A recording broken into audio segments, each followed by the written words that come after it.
वेदाहमेतं पुरुषं महन्तम् आदित्यवर्णं तमसा परस्तात् तमेव विदित्वा अतिमृत्युमेति नान्यः पंथा विद्यते नाय।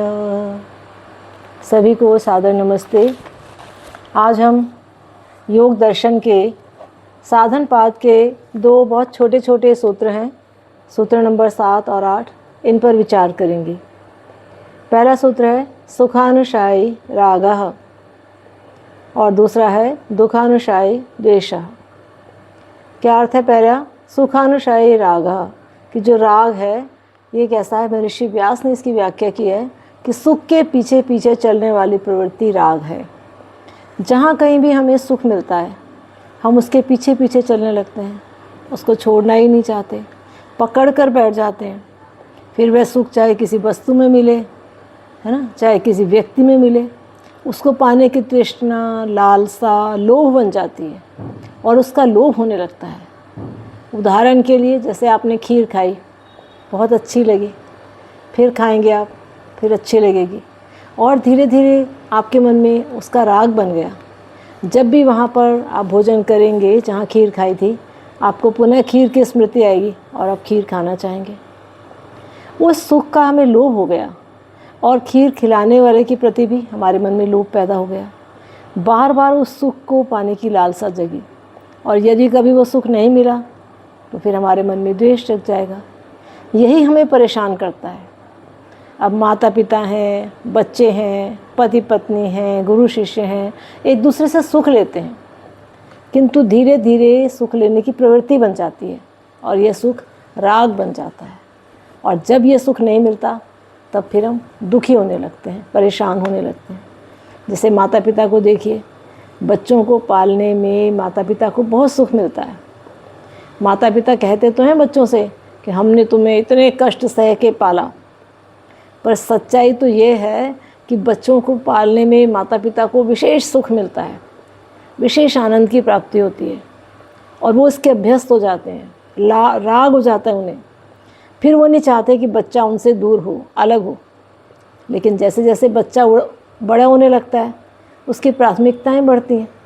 फिर वो माता पिता के साथ रहकर संतुष्ट नहीं होता, उसके अपने मित्र हैं, आगे बड़े होने पर अपना परिवार हो जाता है। लेकिन माता पिता उस राग के शिकार ही बने रहते हैं, उस राग से मुक्त नहीं हो पाते, इसीलिए दुखी होते रहते हैं, बच्चों को याद करते रहते हैं, दुखी हैं, परेशान हैं, कुछ कुछ तो बीमार हो जाते हैं चिंतन करते करते, सोचते सोचते। और कई ऐसे उदाहरण भी मिलते हैं कि बच्चों ने माता पिता को वृद्धाश्रम में छोड़ दिया, वहाँ भी उनका मोह नहीं टूटता और वहाँ भी वो लगातार अपने बच्चों को याद करते हैं और सोचते रहते हैं कि हमारे बच्चे मिलने आएंगे। तो यह दुख उनके दुख का कारण बन जाता है और जब नहीं आते तो दुखानुशायी द्वेषा, उनके मन में द्वेष हो जाता है। तो ये प्रवृत्ति हमें संसार की हर वस्तु से है। जिस भी वस्तु से हम सुख लेंगे, चाहे मोबाइल है, आपका पेन है, गाड़ी है, घर है, बंगला है, गहने हैं, जिस जिस वस्तु का आपको एक बार अभ्यास हो गया, उससे सुख मिलना लगा, उस सुख को आप छोड़ना नहीं चाहते। और आप जब तक उस सुख से चिपकना चाहोगे, हमेशा तो कोई चीज़ साथ रहती नहीं, तभी तब आपको दुख होगा, द्वेष होगा। हमारे आचार्य सानंद जी कहा करते हैं कि राग की परिभाषा क्या है? जिसके बिना रहा न जाए वो राग है, और जो सहा न जाए वो द्वेष है। जिसको देख के आप सहन नहीं कर पाते, आपके मन में रोष जगता है, क्रोध जगता है, वो आपका द्वेष है। तो इस राग और द्वेष में पूरा संसार फंस गया है, क्योंकि कभी कुछ भी स्थायी नहीं होता, पर हमारे मन में जिनसे सुख मिलता है उनको हमेशा पाने की इच्छा बनी रहती है। इतिहास में देखिए, बड़े बड़े उदाहरण मिलते हैं। राग का एक बहुत सुंदर उदाहरण मिलता है तुलसीदास जी के जीवन में।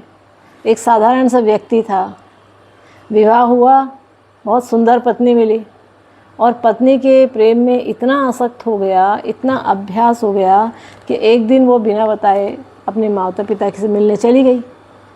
जब तुलसीदास जी घर में आए, बेचैन हो गए, कैसे मिलूं उससे, और तेज़ बारिश हो रही है।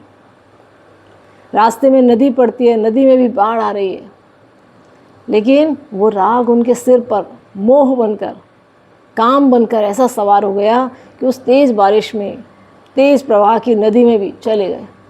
वहाँ एक लाश तैर रही थी, उन्हें कैसा दिखाई दिया कि कोई लकड़ी का फट्टा है, उसको पकड़ कर तैर गए। और घर की खिड़की से सांप लटक रहा था, उन्हें लगा रस्सी है, उसे पकड़कर ऊपर चढ़ गए। जब पत्नी ने उसे इस प्रकार बदहवासी की अवस्था में देखा तो उसे बहुत दुख हुआ, क्रोध भी आया और उसने उसे धमका दिया, डांट दिया। क्या कहा? अस्थि चर्मम देह से क्या जाने ऐसी प्रीति, ऐसे जो श्रीनाथ हो कहाँ होती भवभीति। अगर प्रेम करना है, इतना प्रेम करना है तो भगवान से करो, इंसान से करके क्या मिलेगा। चौंक गए तुलसीदास, अपमान हो गया उनका, उल्टे पैरों लौट गए और उन्होंने भगवत प्रेम में अपना सारा जीवन लगा दिया। उनके प्रेम को तो एक दिशा मिल गई, लेकिन सबको ये दिशा नहीं मिलती। लोग रो रो कर पागल दीवाने हो जाते हैं। एक और उदाहरण इतिहास में मिलता है हाड़ा रानी का। कहते हैं विवाह की पहली ही रात पर शत्रुओं ने आक्रमण बोल दिया। पति को राजा को जाना पड़ा।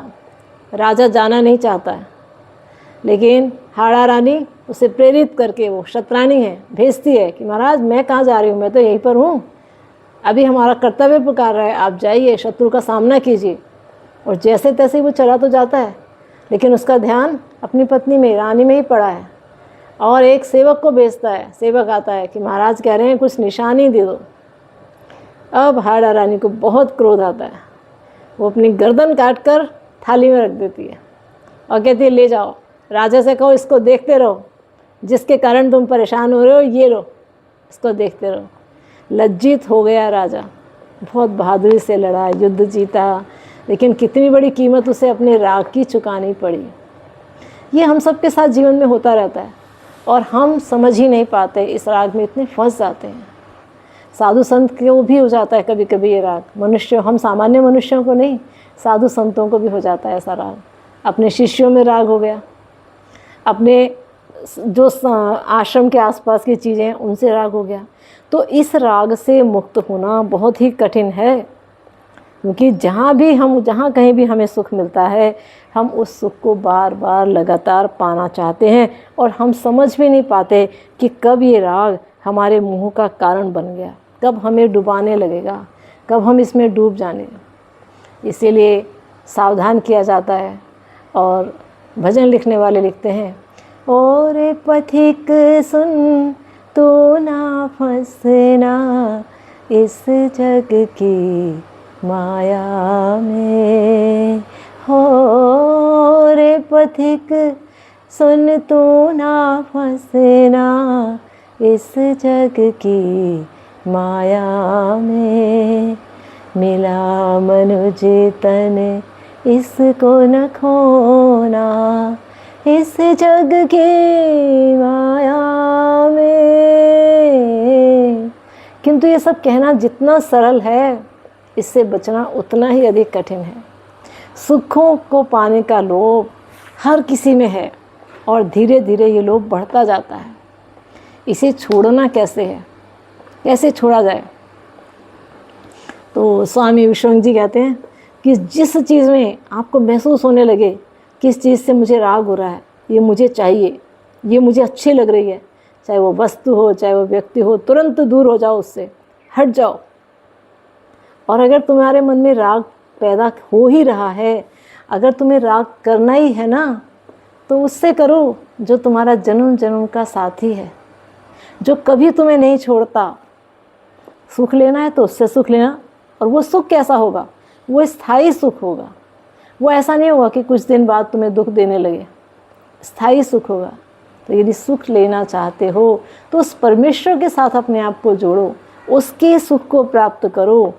उसका सुख छलता भी नहीं है, उसका सुख कम भी नहीं होता है, और उसका सुख कभी किसी काल परिस्थिति का दास भी नहीं होता है। तो ये अपने राग को सही दिशा देने का प्रयास करो, सही दिशा दो अपने हृदय के राग को, क्योंकि राग की भावना अगर है, क्योंकि हम क्या कहते हैं, इस संसार के सुख जो हमें आकर्षित करते हैं ना, आनंद देते हैं, ये तो उस परमेश्वर के आनंद के सामने तुच्छ हैं। ये हमें तभी तक आकर्षित करते हैं जब हमें उस आनंद का पता नहीं, जब तक हमने वो आनंद पान ही नहीं किया। वो असीम आनंद है, करोड़ गुना ज़्यादा है। ये कहते हैं ये सारा संसार, सारा ब्रह्मांड उस परमेश्वर के एक पाद में समाया है, एक पाँव में, और 3 पाद उसके जो हैं वो खाली हैं, जिसमें अमृत भरा है, आनंद भरा है। लेकिन हम उस आनंद से वंचित हैं, हम उसे जानते ही नहीं। हम संसार की छोटी छोटी चीज़ों में, छोटे छोटे संबंधों में सुख प्राप्त करने की कोशिश कर रहे हैं, नहीं मिल रहा है तो तड़प रहे हैं, रो रहे हैं, बिलख रहे हैं। तो ना हमारा रोना किसी काम का और ना हमारा खुश होने का किसी काम का, क्योंकि जिसको पाकर हम खुश हुए वो तो खुशी है ही नहीं, और जिसको पाए बिना हम रो रहे हैं वो असली दुख है ही नहीं। तो इसलिए उस आनंद को चखने का प्रयास करें, उस आनंद की ओर जाने का प्रयास करें जिसमें न राग है न द्वेष है, केवल शुद्ध आनंद है। और वो आनंद कौन सा है? परमानंद का, परमेश्वर का आनंद। इसीलिए भक्त लोग भक्ति में आनंदित होकर क्या गाते हैं? ओम आनंद जपा करो, अमृत रस को पिया करो। ओम आनंद जपा करो, अमृत रस को पिया करो। ओम आनंद, ओम आनंद, ओम आनंद, ओम आनंद जपा करो, अमृत रस को पिया करो। तो आइए हम सब उस ओम आनंद का पान करें, उसी के राग में फंसे। अगर राग में फंसना है तो संसार के राग द्वेष से मुक्त होकर परम आनंद, चिर आनंद को प्राप्त करें। इति ओम शांति।